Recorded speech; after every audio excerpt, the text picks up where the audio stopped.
This is business in a nutshell. So there are really just four key areas of business. It's amazing how simple business is when you really break it down. You have marketing, you have sales, you have operations, and then you have everything else, legal and financing, how you run your business. That legal and finance is not super relevant for what we're going to talk about today. You do need some of that stuff, and I talk about that with my coaching clients. But really, marketing, sales, and operations are the three areas of business that determines your profitability more than anything else, right? Marketing is the number of leads, sales is the number of sales, operations is how well you actually do the work. And so what that looks like in real life really is that you find leads, you convert them into customers, you do the work, and then you get paid and stuff. This is business, guys. Business is super, super simple, but we overcomplicate it. And most freelancers in particular suck at marketing and sales. You're good at operations. So operations is doing the work. I know that if you're here, you're probably a mid to upper level in skill and career, and you're good at what you do, but you don't know how to market yourself.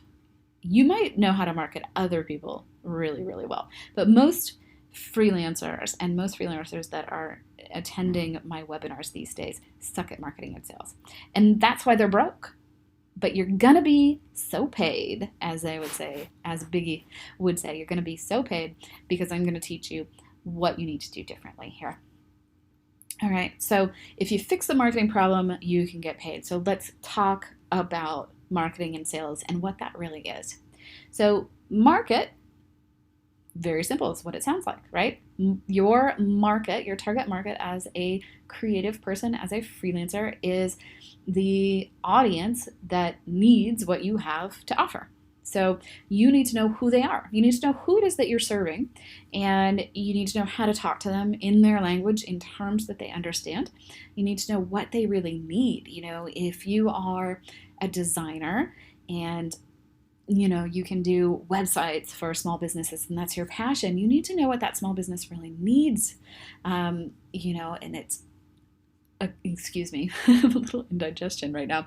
You need to know what they really need and why they need it. What is keeping up the person that you talk to, your actual client, the person that hires you, that pays your bills, whether or not they're a business or an individual, you need to know what keeps that person up at night so you can talk their language, right? And when you know that sort of stuff, you can get into sales because you learn how to create value for that client. That's what really does the sales. What creates the sales is that you know who you're serving, you know how to create value for them, right? And so when you have a conversation with them and you're talking to them in their own language because you know who your market is, and then you're able to create a compelling offer that really connects with them because you know exactly what they need, right? And you know why they need it, that you know what their business is and how to make it better. You can convert that lead into a customer.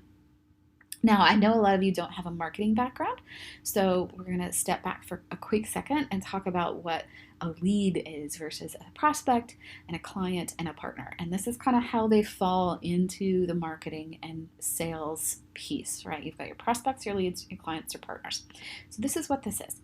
A prospect is really anyone that interacts with you and or your brand. So that's anybody that visits your website, anybody that visits your social media, anybody that you meet at a conference or an event and you talk business with, anybody you're connected to on LinkedIn.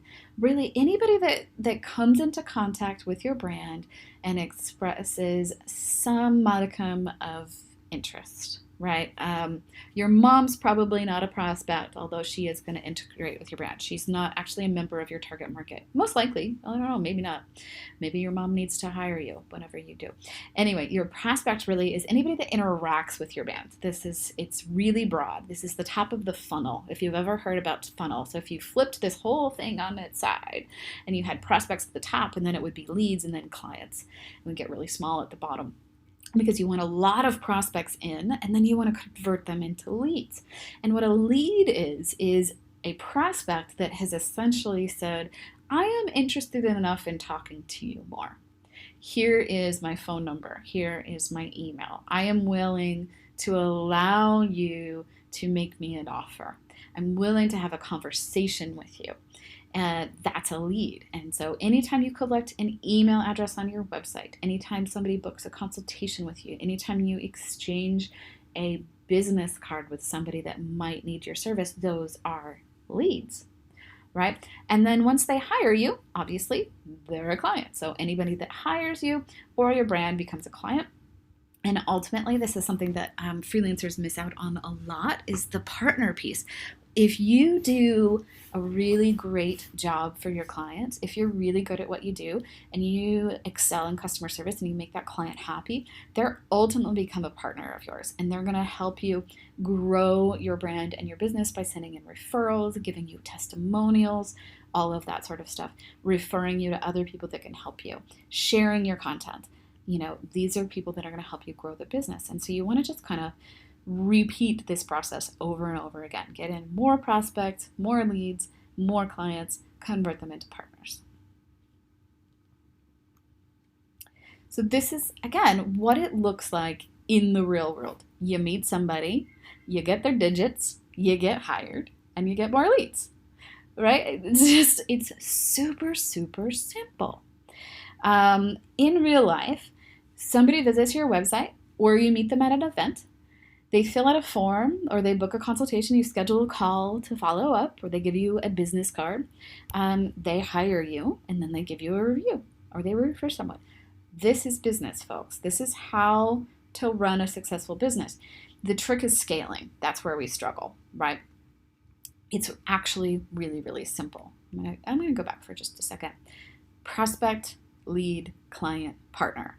You want to fill it from left to the right. You want to have as many prospects as you can. That's promotions.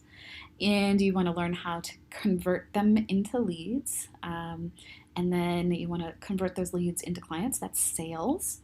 And then you want to convert those clients into partners. That's really customer service and brand building. Like, you're creating raving fans, as Tony Robbins would say, and they become your partner. So it's a super, super simple process. And here's why so many creative people struggle with this simple process. So many people, just creative people more than anybody else, struggle with business, not because business is hard to understand, but because we overcomplicate shit. I'm just going to let that sit for a second. We do this with everything. It's because when we're creative, we have this creative kind of frenetic energy. And I think when you're creative, you have the skills and the ability to do a lot of different things. And so it becomes really hard to narrow things down and keep it simple. So we just overcomplicate things, and we make it seem much harder or much bigger than it is. And number two reason why creative people struggle is that we don't like to promote ourselves, right? Someone in elementary school told you to, focus on sciences and math, and that creative was, kind of whimsy, pimsy, and whatever. And so we learned to kind of play small. And, and then somebody told us that we were like totally selling out, man, if you get paid for your art. And it's not true. I think if you're here, you're probably not necessarily a starving artist, but you probably have a little bit of this mentality, whether you realize it or not, that you don't love to promote yourself. And you've got to figure out how to let go of some of that so you can promote yourself. You can do that authentically. You don't have to be one of those sleazy salespeople, but you've got to learn how to promote yourself if you want to be a six-figure freelancer. And number three, reason why creatives struggle in business is that we don't play the long game. First off, most creative people don't realize that business is a game that they're playing anyway, but they certainly don't play for the long run. And so the reason why most freelancers, in my experience, will go back to a day job within a year or two, the first time they start out, is really this. These starving freelancers try to skip these. They don't understand business. And so they just try to skip the first piece, the brand building piece, the lead generation piece, the conversion piece. And they go, oops, my button's not working. And they go straight to the marketplace, right? And they spend all of their time in the marketplace trying to get clients. So what that looks like is, you're bidding on Upwork, you're job hunting on Craigslist, you're searching for gigs all the time. You're not building a brand, you're not promoting your brand, you're not playing the long game. You're not building a sustainable business, you're searching for jobs. Right? And you're spending all of your time searching for jobs instead of building a business. So there's nothing actually wrong with using the marketplace. These are great sites. And particularly if you're on here and you're a little earlier in your career and you don't have a lot of experience, marketplace sites are great. Like, support that. Or when you are first, freelancing and you're just starting your freelance, before your brand really takes off and you start getting traction, use the marketplace to support your business. But you don't want to put 100% of your effort in there because it is not sustainable. You can't scale it. You are limited to the number, your income is limited to the number of hours that you can work and the number of bids that you can respond to, right? And it's just not a repeatable, sustainable process.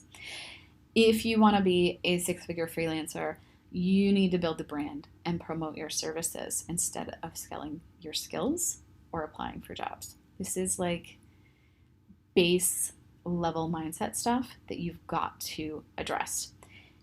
You need to be focused on getting leads, marketing yourself, and promoting yourself out there so that you can get prospects in and converting them to leads. That's how you build a income.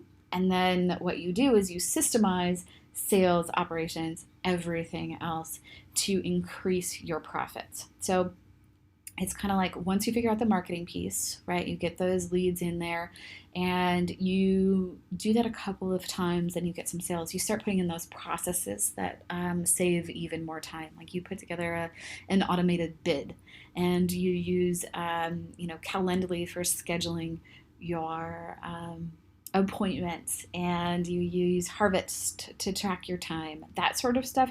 You can systemize all of those, and then the more time you save, the higher your profit is, right? So those are the things that you want to really be focusing your time on if you want to be a 6-figure freelancer. We're not done with the training. I've still got quite a bit more to go over, but I just want to tell you that if you leave here today with nothing else, you get no other value out of this program, I just want you to remember this statement right here. You've got to stop acting like an employee if you want to get paid like a boss.